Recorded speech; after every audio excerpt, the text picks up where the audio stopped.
Hello there, everybody, and welcome back to Buckeye Politics. It's me, your favorite Ohioan. So today we're going to be doing the part two of the series. We're going to be analyzing every single competitive Senate election. Today we're going to be doing the great state of Georgia.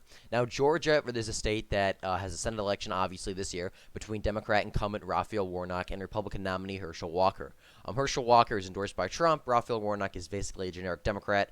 And this race is going to be an interesting race to watch because for those of you who do not know, a little history real quickly here, Georgia has always been for the longest time, has been a Republican-leaning state. It's been part of that southern traditionalist conservative kind of belt, the southern region of the United States.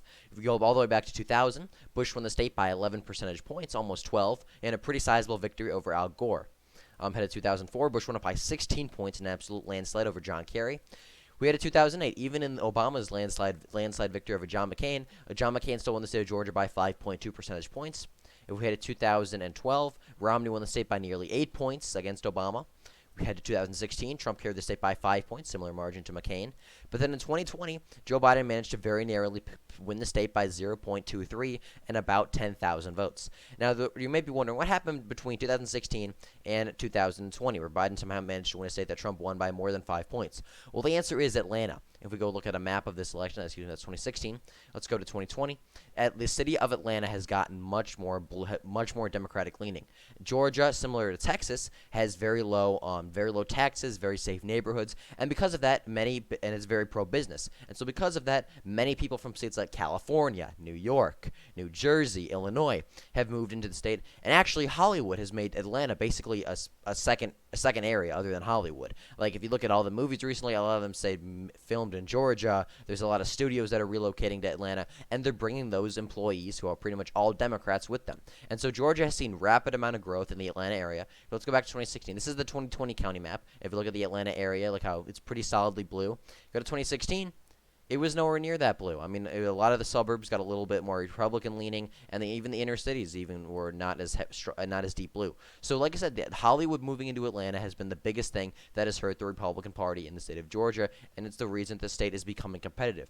And so, a lot of people have been saying, "Oh, this state's going to be Georgia's going to be a Democratic stronghold pretty soon. Republicans are never going to win an election in Georgia again." And there is some truth to that. Honestly, after 2024, I don't think Republicans are going to win an election in Georgia again for a very long time. That said, 2022 is not after 2024. 2022 is still more likely than not going to be a Republican favorable environment. And because of that, I do think Herschel Walker has a path to victory. Beyond 2022 and 2024, I think Georgia's pretty much gone. Democrats are going to win Georgia pretty much every election after 2024. 2022 and 2024, though, I think will be relatively competitive. So let's go look at some polling for this race.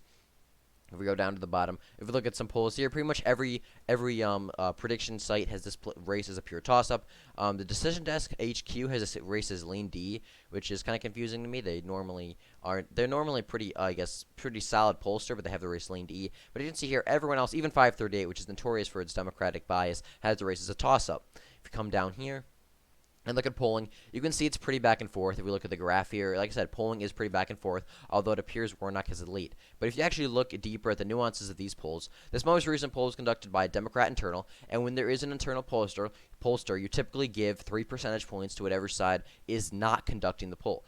So this poll was conducted by a Democratic-affiliated pollster who typically want to give 3 to the Republican. So in this case, it would basically be a tie. It would be 46-46 with a margin of error of about 5. That could mean that Walker could be up by a point or two.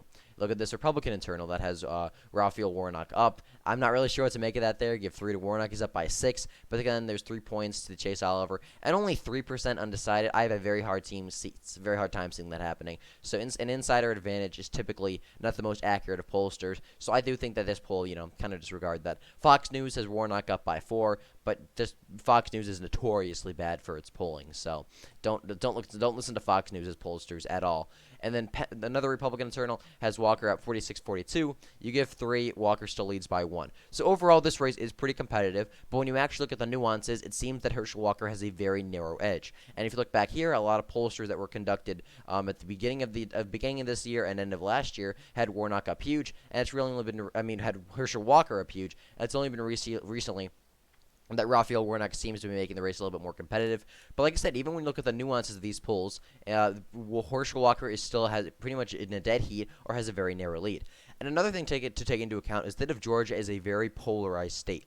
Georgia, typically this is true across the deep South, but especially in Georgia, African American voters and voters who live in urban areas vote like 90% Democratic. Meanwhile, white voters and those who live in rural areas typically vote 90% Republican. This is true across the entire Deep South.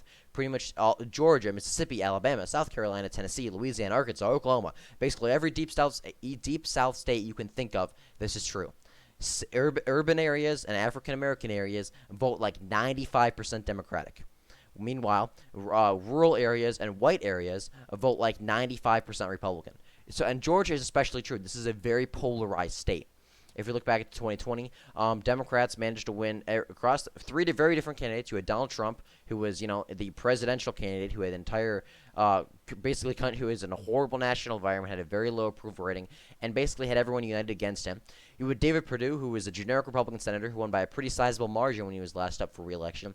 And you had Kelly Loeffler, who was not very well liked even by Republicans. She was just not a good candidate. She was a robot. She brought nothing to the table, and she was a horrible candidate. Excuse me. So you have three very different candidates all running in the same election, and they all basically lost by the same margin. Trump lost by 0.23. If you go to the Senate race, very quickly, go to the Senate race. Let's see, Warnock lost Kelly Loeffler lost by 2, and David Perdue lost by 1. They were all within 2 percentage points of each other. Three very different candidates against three very different Republicans against three very different Democrats. Basically, all got within the same 2% of each other, which is interesting because that just shows how polarized the state of Georgia really is. And if you look at this race, the polling for the Senate race basically has the race in a dead heat, with Herschel Walker probably having a very narrow edge as of now. But meanwhile, if you go to the governor race, Brian Kemp is absolutely obliterating Stacey Abrams in every single poll. He's projected to win by like 5 or 6 points. He's going to cruise to re-election. And this is another reason I think Walker is going to end up winning this race by 2 to 3 points. Because right now the pollsters, if you look at the polls, this race is basically a dead heat. Like I said, if you account for the nuances, this race is basically a dead heat between Herschel Walker and Raphael Warnock. But the governor race, Brian Kemp is winning in every single poll against Stacey Abrams by a pretty sizable margin. There's only one poll that has the race tied, and that was done by a Democrat internal. So because of that, I think Brian Kemp's going to win re-election handily. And I have a hard time seeing, let's see, 5, 3, 8, 7. I have a very hard time seeing this many voters vote for Brian Kemp and then also vote for Raphael Warnock. There's never been a lot of vote splitting, as we saw. 3 different presidential candidate, Senate candidates who are very different in terms of appeal and likability. They all lost by basically the same margin. They were all within a point of each other. So I have a very hard time seeing Brian Kemp win by such a huge margin.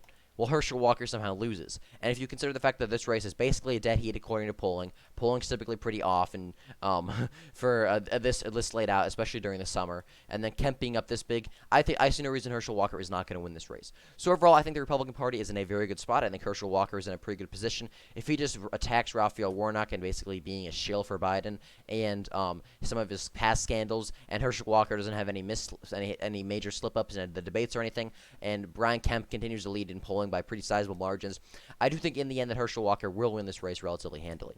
So thank you for watching this video. I do hope you enjoyed, and if you did, please like and subscribe for more.